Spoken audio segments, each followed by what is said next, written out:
Assalamualaikum warahmatullahi wabarakatuh. Yang saya hormati Bapak Fianugraha MPD serta teman-teman yang saya banggakan. Puji syukur marilah kita panjatkan kehadirat Allah Subhanahu wa taala yang telah memberikan kita nikmat, kesehatan, kesempatan serta kemudahan sehingga kita bisa hadir pada hari ini. Hadirin yang saya hormati, perkenalkan nama saya Nabila Nur Aini dari Program Studi Pendidikan Bahasa dan Sastra Indonesia. Berbicara di depan umum merupakan kemampuan yang sangat penting dalam kehidupan kita. Tidak hanya sebagai seorang pemimpin, guru, atau pembicara profesional, namun bagi setiap individu, termasuk kita, sebagai mahasiswa dan calon akademisi. Berbicara merupakan jembatan untuk menyampaikan ide, gagasan, dan pemikiran kepada orang lain. Selanjutnya, pada kenyataannya, berbicara di depan umum bukanlah hal-hal yang sederhana. Banyak dari kita merasa gugup, takut, tidak percaya diri ketika harus tampil berbicara di depan audiens. Hambatan ini dapat dikelompokkan menjadi dua. Yang pertama itu internal, dan yang kedua itu eksternal. Baik, saya akan menjelaskan tentang faktor internal terlebih dahulu. Yang pertama, faktor internal atau hambatan diri dalam diri.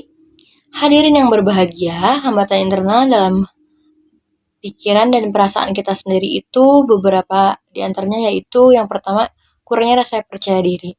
Kita sering berpikir bahwa orang lain lebih baik daripada kita. Pikiran tidak hanya melemahkan mental, tetapi juga menghilangkan keberanian untuk mencoba. Yang kedua, ada rasa gugup dan kecemasan.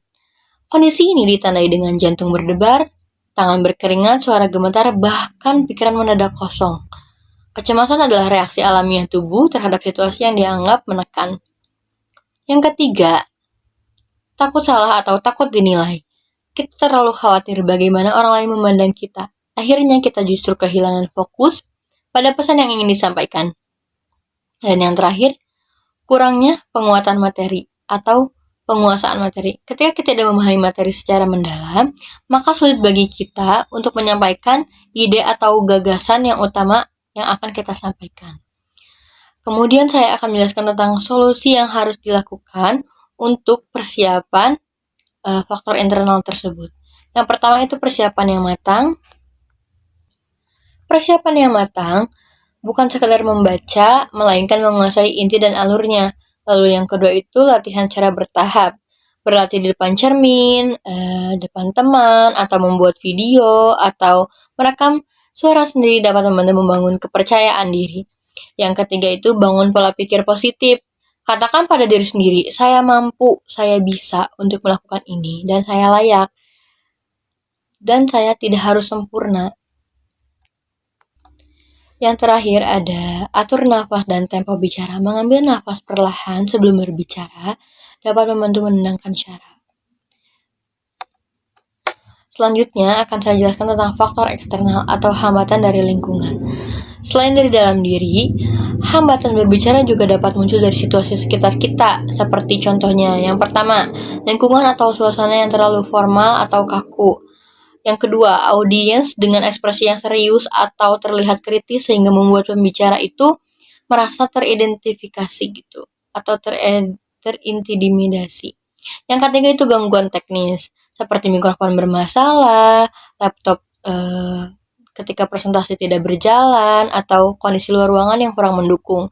Yang keempat ada tekanan sosial seperti rasa sungkan kepada dosen, senior, atau orang yang dianggap lebih berpengalaman. Kemudian, solusi yang tepat untuk melakukan faktor eksternal tersebut merupakan mengenali situasi terlebih dahulu. Apa yang dimaksud kata-kata tersebut?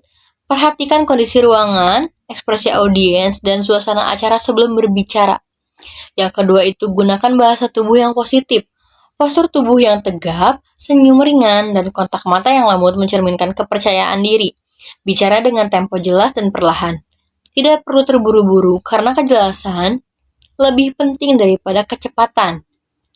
Yang terakhir itu fokus pada pesan, bukan penilaian. Ingat bahwa tujuan kita itu bukan untuk terlihat sempurna, tetapi untuk menyampaikan makna.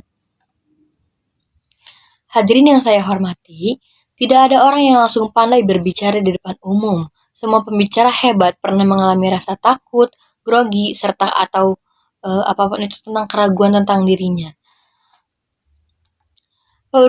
Perbedaan mereka dengan kita hanyalah berani mencoba lebih dulu dan berani terus mencoba. Keberanian bukan datang karena kita tidak takut, keberanian hadir ketika kita memilih melangkah, meskipun takut itu masih ada. Semoga melalui pemahaman ini, kita dapat semakin percaya diri, mampu mengolah kata, dan siap menyampaikan gagasan kita kapanpun kesempatan itu datang. Terima kasih kepada Bapak Ibu dan seluruh hadirin sekalian atas perhatian yang telah diberikan. Mohon maaf bila ada kekurangan. Wassalamualaikum warahmatullahi wabarakatuh.